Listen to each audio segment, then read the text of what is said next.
If you're a business owner or senior manager, you probably had more than enough about all the wonderful opportunities awaiting you in the era of digitalization. Whether it is big data, cloud, data science, or whatever buzzword is currently trendy. If you would like to hear someone dissecting these claims and showing you what it actually takes to improve business processes, you're in the right place. This is Between Data and Risk, where we discuss real-life examples of what works and what doesn't in the world of business operations. Hello, I'm your friendly neighborhood data guy, Dr. Marian Siwiak. Welcome to Between Data and Risk. Today, we'll have a look at mentors, models, and misfires, and we have with us Peter Whale of Vision Formers, who agreed to share some of his experiences with us. Hello, Peter. Hi, nice to be here. Really looking forward to our conversation today. I guess you are not as I am. I worked a little with startups, but to be honest, the breadth of your experience is something that I'm really looking forward to tap into. And I would like maybe because I read your profile, I know a lot about you, but if you would tell our audience, a couple of words about yourself and what you consider your greatest achievements. Yeah, sure. So I think I describe myself as an entrepreneurial computer scientist, and I've been involved in technology and technology-based businesses for longer than I can remember. So all of my working life, and I think as you observed in one of your notes, I've been involved since before the internet was a thing, developing technology into products and services. And so I've got a strong kind of technical background, but I've always been really interested in the customer, the user, the market, the value, what makes it a useful thing that somebody is going to be prepared to pay money for because it's providing some value to them. So my journey has been through engineering, into product management, into consultancy, and along the way, I picked up a passion for mentoring, and I've mentored all kinds of people, teenagers thinking about their A-level choices, and people in the early stage of their career, CEOs, entrepreneurs, etc. So it's quite a wide range of types of mentoring that I've done. So we're here to talk about mentoring today, and I'm looking forward to that. Yes. Before we jump there, you said something that actually sparked my curiosity. You put an equal sign between value and people buying it. How real is that, I would say? There is this perception that if you deliver value, people will see the value and they will pay for it. My experience, maybe it's a bit of frustration coming from my mouth, but what I observe is very often what people are led to believe that has value is very often, it's not even worthless. Let's look at social media. I'm not afraid of naming them. It's something that is actively damaging them and they're still willing to pay money, invest time. So in your experience, when somebody comes to you and say, yeah, I this has value, it has to go through. What is the missing piece often to actually sell something that adds value? What do you say to products that, yeah, they are marketable, very well marketable, very profitable, but yeah, in the best case, they are waste of time. Yeah, okay. I get where your thinking's going. So I think for a business, leave aside the product or the service for the moment, the business has to create value in order to have some success in the marketplace. Now that value you'd like to hope and think is commuted to customers stroke users in some way. There's obviously other entities that may see value in the business. So there could be value in the intellectual property that the business is creating, for example, that adds to the value of the business. There could be value in the brand that's being created that allows you to derive income in the future. And I think it's a really interesting point that you make, because obviously a lot of the internet business models, people are not prepared to pay really for Google or social media or videos. And so from quite an early stage, the business models became more ad-funded business models, so that the person who was getting the benefit, who might not be prepared to pay, that there's value the business is creating that can be realized in some other way. So I think I think the service or the product that let's call it the user is consuming has to be valuable to them in some way. That isn't necessarily the same as they're prepared to put their hand in their pocket and give you money. It's a one side of the coin. The other, I think, maybe I will try to put it more clearly. Welsh's idea of value is shareholder value the top value that is to be followed by businesses? That's a really interesting question. So it depends what type of business you are. So there are many privately owned businesses, small businesses, many of them, who might be owned by a family. And I've mentioned quite a few owners and entrepreneurs in that category. And what does shareholder value mean for them? Well, it means a enduring income over a longer period of time than a VC might be looking for example. It might be something that can last, that they can possibly pass on to their children, or it could be something that is good, it lasts long enough that instead of having invested in pensions, that it can generate income for them when they retire. So there's all kinds of different types of stakeholder value there. There is a difference between stakeholder value and shareholder value that I perceive.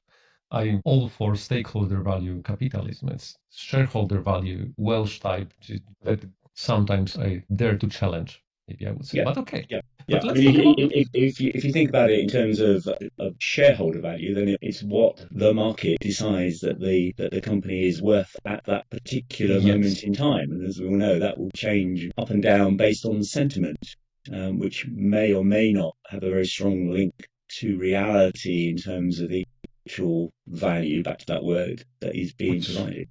Reminds me a bit of very old interview with Jeff Bezos that I've seen a couple of days ago. I'm not sure if it became viral, that it found itself to me, where he was saying that in early, I think, during the dot-com crash, he was observing Amazon shareholder value dropping drastically from, I think, $113 to $6, something like that. And he was looking at KPIs of his company, and they were selling the same. But let's move to founders.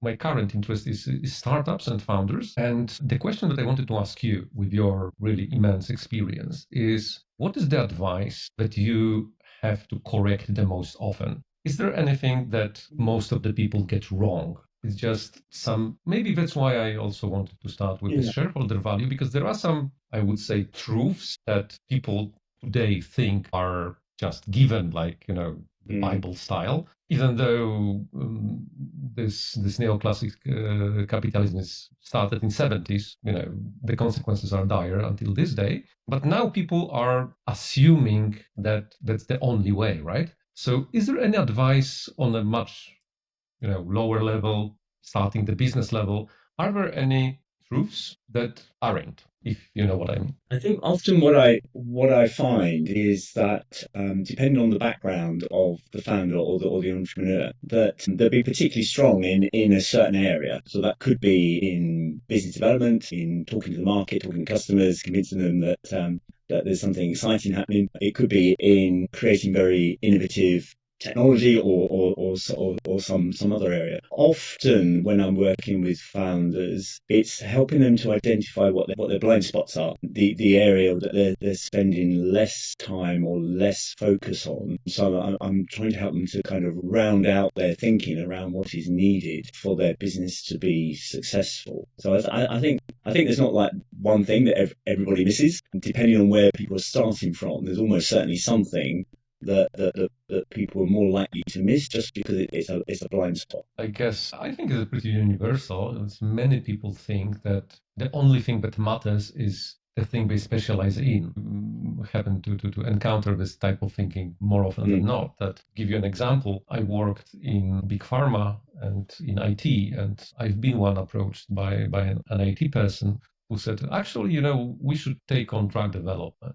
We learned programming, so we will tell these doctors how to correctly develop drugs because we develop systems. It took one lecture about the phosphate kinase cascade when they've seen that biology is not as simple as they would like. But this kind of, I would name it arrogance, is not unheard of, I would say. Yeah, absolutely. And I think there's another side to that.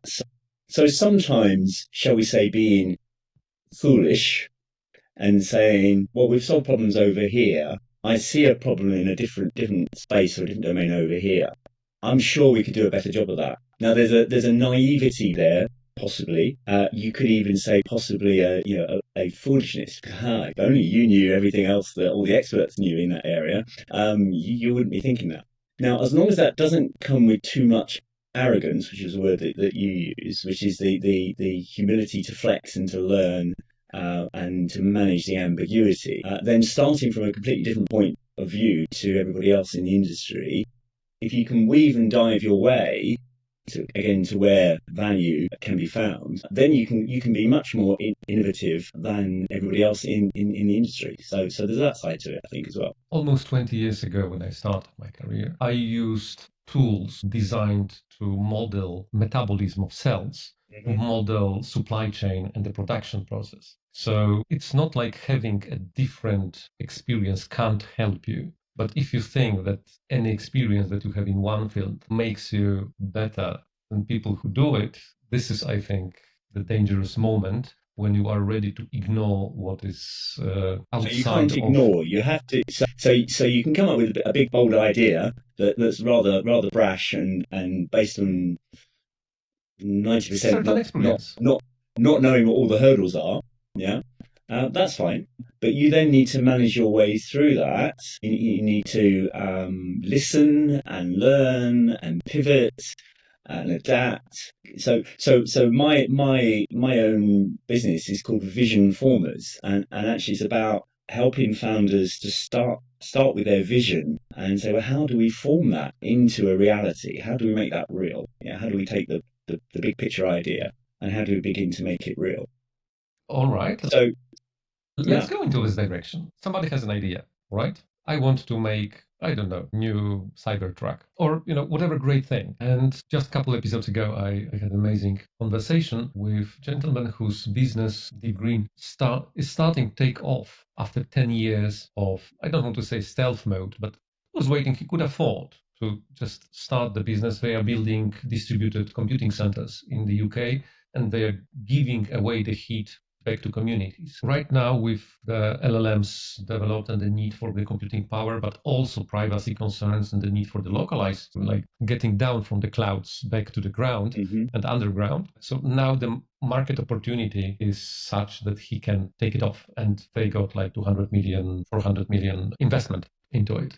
From your experience, somebody comes to you and says, I have this brilliant idea. Let's make, time machine. How do you distinguish between ideas that are immediately implementable from the ideas that are implementable, but maybe not worth, market may not be ready for them yet, from the ideas that are simply maybe resulting from this bliss of ignorance about reality outside of somebody's purview? Yeah, absolutely. What's your So not all ideas can, should, or will make it out into the marketplace, I think is probably worth saying. So big companies find it hard to innovate because the way they're organized, it kind of makes it difficult to think new thoughts. Being in the entrepreneurial space, possibly there's more freedom to have more ideas and say, hey, what about that? What about this? What about the other? So the question is, the creation of ideas might not be the issue. The issue is validating which ones make sense. Yeah, which ones could make a viable business. And I think that's why I start by coming back to the word vision. So vision is really when you can describe what a transformed state is. So at the moment, it's too hard to decide what to buy my wife for her birthday. Let's just take that as a random example. So wouldn't it be great if there was a world where just the perfect product could identify itself to me without me having to do lots and lots of work? Just as a random example. I'm just pointing to her Facebook that profile, idea of a transformed reality. It reads everything about her, finds all the or whatever. So let's not worry about how it happens yet, but it is some kind of vision. Now, how you get there? So the first thing you say, well, do people get excited by that? Is that just me? I'm just crazy, or is that something which, when I talk to people about it, I'm beginning to get some resonance about? Now, how you get there? What a product or a service might do? How it might do it? Who pays for it? No, absolutely no idea at this stage. But then the process is, how can I begin to turn that vision, if I really genuinely believe in it, and I'm getting the sense that other people do, how can I begin to turn that into reality? And in a way, not trying to come to a solution almost too quickly. You might have a number of different solution ideas, and you might prototype. So something I think that's really important is, in the old days, people used to spend months writing down a specification of the perfect product that they wanted, and then they'd employ a bunch of IT people to create that product for them, and it might take a year, 2 years longer to actually get there. The trouble is, if you haven't actually tried it on anyone, by the time you've created it, you spent all the money, and you haven't actually validated whether people are going to find it useful or valuable. So this step then of, in a relatively low cost way, getting some market validation. The very first step is, I talk to everybody in my network about this idea, and I get some soundings and ideas, and the idea becomes a better idea as a result of that. The next thing might be that we create a little prototype that has one manifestation of how you can solve it, and you get feedback. So I think that's a really important part of the journey. And then you might, this word pivot, I think, is really essential. You might say, well, actually, the fundamental idea of I don't know, bringing products to me that are high probability that it's going to be something that I want is a good idea. But actually, the way I've gone about it, I've learned now that ain't going to work. But the essence of the idea there, and what I've learned from prototyping through talking to people in the market, allows me to pivot, and I'll try another idea. If you can do that quickly and cheaply, you're not going to run out of money, but you're going to get something that begins to be aligned with what people will find useful / valuable, but is consistent with your founding idea. You mentioned this quick prototyping, pivoting, people with some sort of vision, yet, I don't know, 90% or 85% of startups die within the first 3 years.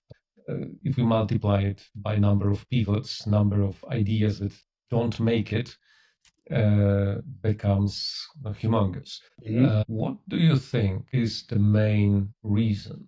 You have a founder, someone smart, dedicated. There is this attitude that you can do anything if you believe in it strong enough. When I've been living in London, my children were a bit laughing at school because it was written in big letters, you can do anything, and at one point you can't. What is the reason, do you think? The main reason behind failure? Is it, So I think it's. So I'll caveat it that most successful entrepreneurs will or the a humble couple ones, of times before we become successful. the sort of successful and somewhat humble ones will say, actually, there was a large element of luck in my success, as well as everything that I did. So I think we need to kind of recognise that, but we can't spend the next half an hour talking about luck, because it's slippery, isn't it? Yeah, it's actually very interesting, because as much as I believe the luck is absolutely necessary, and it's a very underestimated factor. And if we want to say loud and clear, yes, you need to be lucky, but what I think that would be worth saying, and I wonder if you agree with it or not, is you can only be lucky if you're prepared to be lucky. But you're not lucky by, winning the lottery. Most of the people won the lottery. You can to a certain degree navigate. You can navigate luck. Yeah. If you're doing all the right kinds of things in the right kind of direction, you're more likely to get lucky, shall we say? Or if you're getting lucky, you're more likely not to screw it up. Pardon my French. Yeah, sure. Yeah. So I think it's important, because this is a question to you as a mentor, and really important question, because you're a mentor. Somebody is doing his best. You're mentoring him, and you see the guy is doing, he has this vision. He created his protocol. He is doing MVPs, testing things. The money is running out. How serious problem it is, like a mental problem? Do you help people go through this phase, I don't know, to understand, actually, you were right. You just weren't lucky, or isn't it part of your? So I think the thing I pick up on there is I think you almost said it. What's as the entrepreneur, what's my mental model or my mental framework That's my question. of the reality that I'm living in order to try and be successful. So it's why in my mentoring practice, I think I alluded to earlier, it's kind of trying to help people to recognize that they've got blind spots and then to tackle them. Or there might be things that they're choosing not to tackle because it feels a bit difficult or a bit too challenging. It might be you've got the wrong person in the organization and it's just never going to work. But it's easier to leave that issue aside and focus on something else. But maybe that's the issue that we need to deal with. Or maybe I'm so focused on the brilliance of the idea and the technology behind it that I'm losing sight of the the bit of the cleverness, which might be a simpler bit, that everybody's actually saying, yeah, if you just do that'd be brilliant. Yeah. So it might be an intransience there or not listening clearly or well enough. So I think those are some of the issues that I think in mentoring conversations we can begin to unblock those. And some of those have risks of leading to failure if you don't deal with hard problems, which not always, but sometimes can involve people. If there's something that the data or the market is telling you that you're not paying close attention to, you're more likely to trip up and fail. This is a very interesting topic. Again, I will come back to Henry Ford, who first said, if I would ask people what they want, they would say, pass the horses. But then in 50s, I think they had this one model starting with E, the name I can't remember, that was a complete failure. They just completely missed the market research. But maybe it's easier for the audience to relate to Cybertruck. That is a laughing stock, at least for me. How do you differentiate or help your people that you are mentoring navigate between the vision? I don't want to pass the horse. I want something completely different, right? And this completely hard-headed belief that is unfounded in anything outside of own imagination. Do you? Yeah, I think it's trying to separate out the transformed world, society, whatever, if that vision can be fulfilled, with how you get there. Yeah. So I think people become too attached to a particular solution maybe too quickly. I mean, even in the conversation we're having about this sort of first thing that came into my head about something that helps me choose the perfect gift for my wife, it was very easy to go into solution it and say, perhaps it'll work like this, do this and so on. So we can hang on to the vision quite rigidly, I think, but have more flexibility, I think, about what's the manifestation of that's going to provide usefulness or value to someone. And again, that can be progressive as well. So a very good vision either will never be fully fulfilled or will take a very long time to get there. Yeah, it could be a life's work and more potentially. So then it's a question of, well, what's that big enough step, that big enough leap that makes it novel, useful, valuable, but it is a step towards that bigger vision. Ask Jeff Bezos if he's finished his vision of Amazon. Almost certainly not. There's still a lot to do. So I think that. So it's not putting all your eggs in one basket and saying it's this idea or it's this product or this manifestation of it or nothing.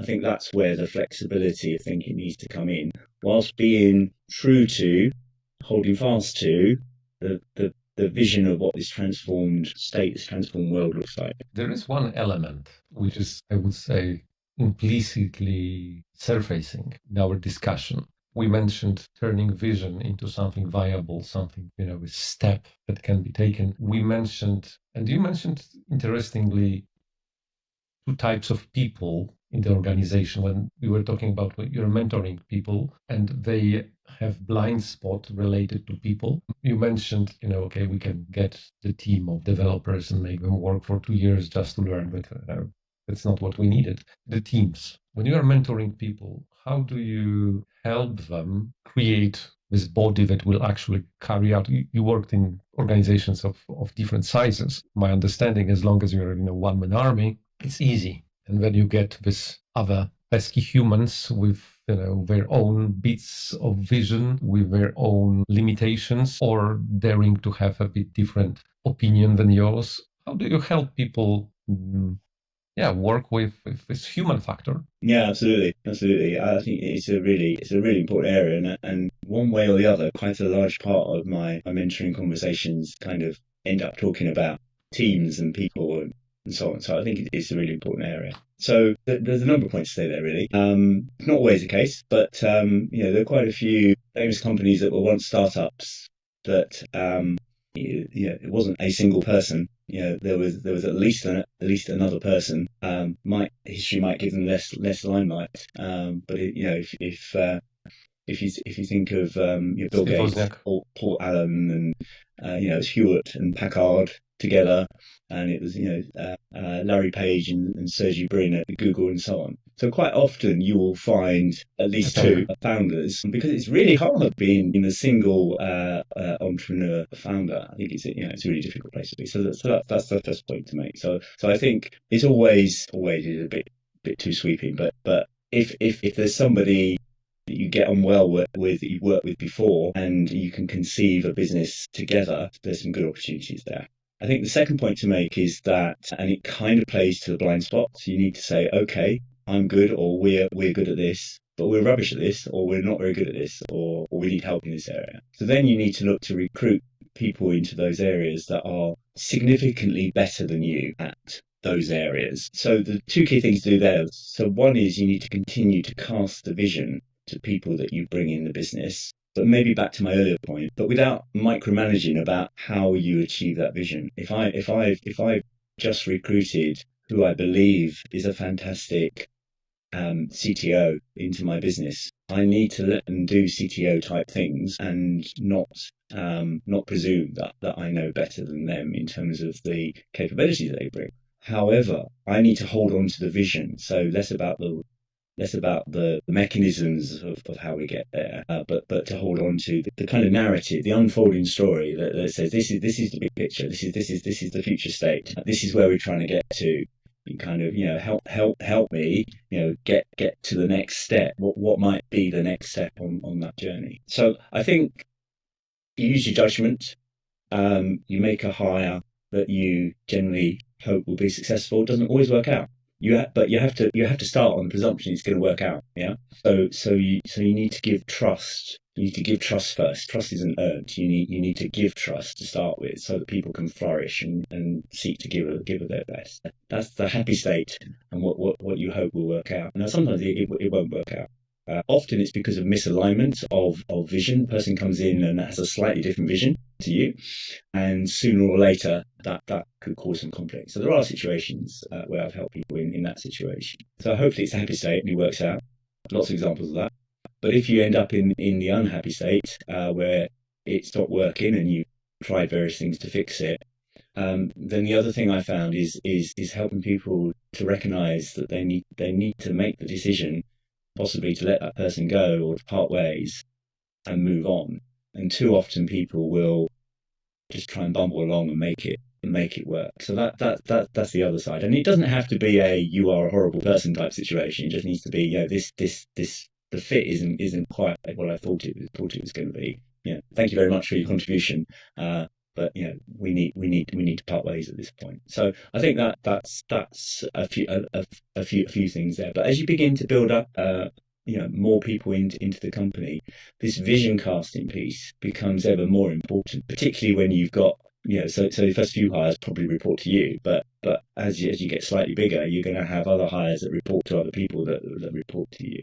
So as the founder or the CEO of the business, articulating that vision really clearly and what good looks like, what success looks like. Again, not focusing too much on the how, but if you paint the picture for people will respond and say, okay, this is what I need to do. I love the example, quite an old example, but I think it's from when Delta Airlines, low-cost airline in the States, first launched.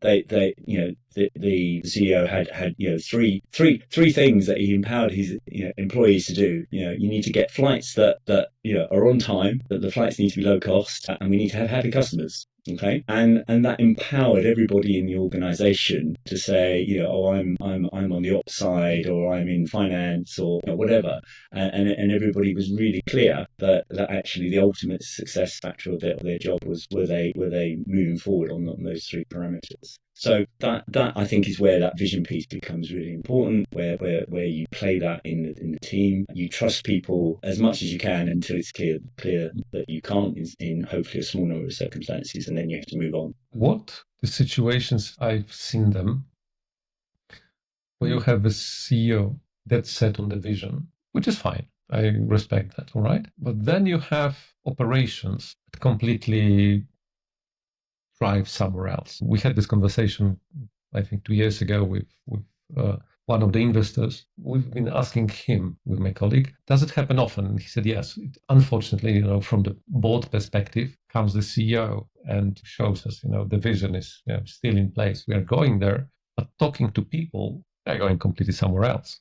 From your mentoring perspective, how should founders stay connected to where the things are going? Because on one hand, you need to, give trust and ensure that your vision is clearly articulated. On the other, you might want to understand. You don't want to maybe micromanage how, but you don't care if they will get you from point A to B with, horse car, with the train or with the plane, as long as they get you there, in time that you, decided.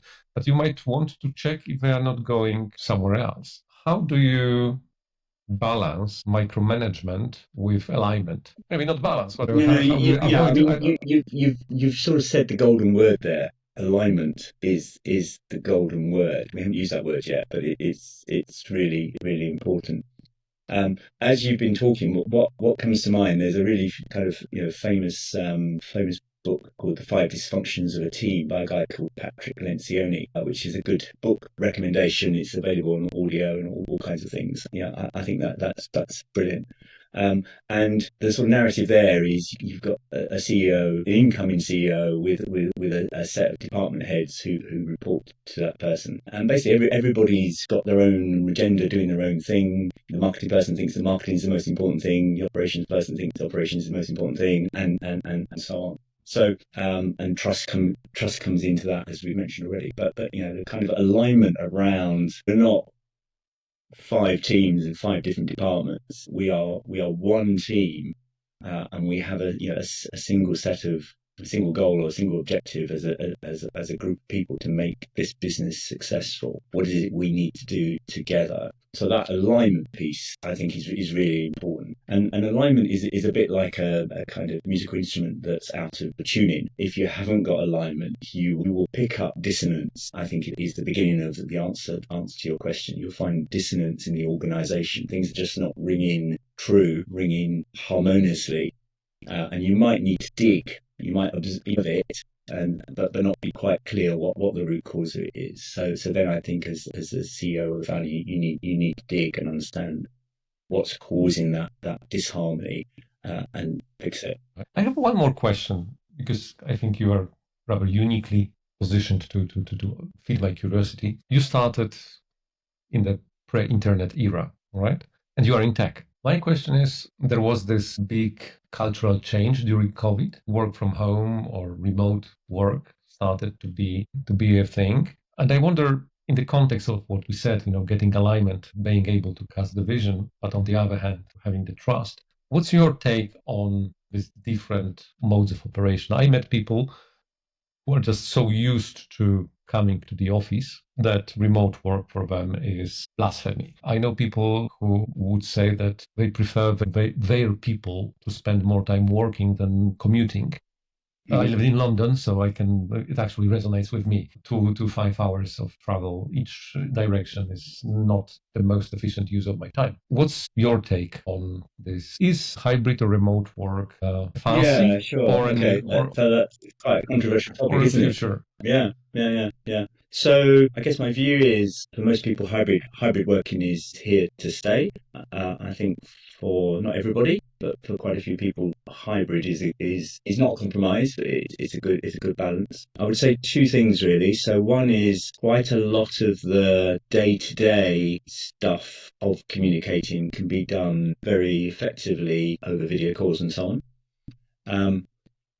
It does, I think, rely, back to this word trust, on having established and growing and nurturing trust and good working relationships between people, which is definitely enhanced by having time together. So I would advocate a kind of a healthy mix of the two.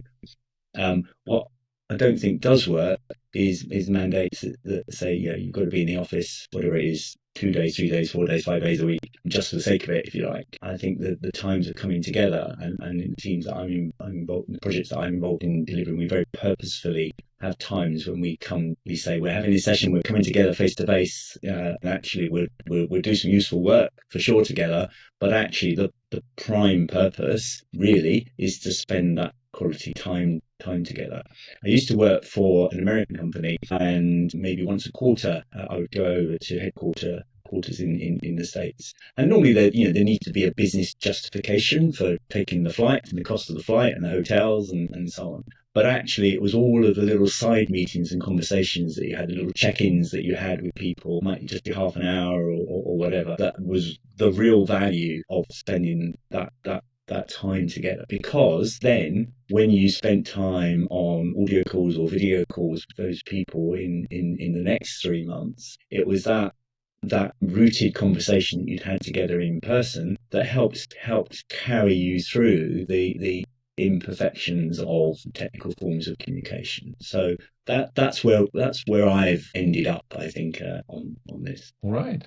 Thank you very much. I think if somebody would like to contact you, ask you about mentoring, where they can reach out to you, sure. Links in the So the easiest way is drop me an email. My email is my name, peter.whale@visionformers.com. That's by far the easiest way. I inhabit LinkedIn, so you can find me there as well. All right. Thank you very much, and let's hope it was of use to someone.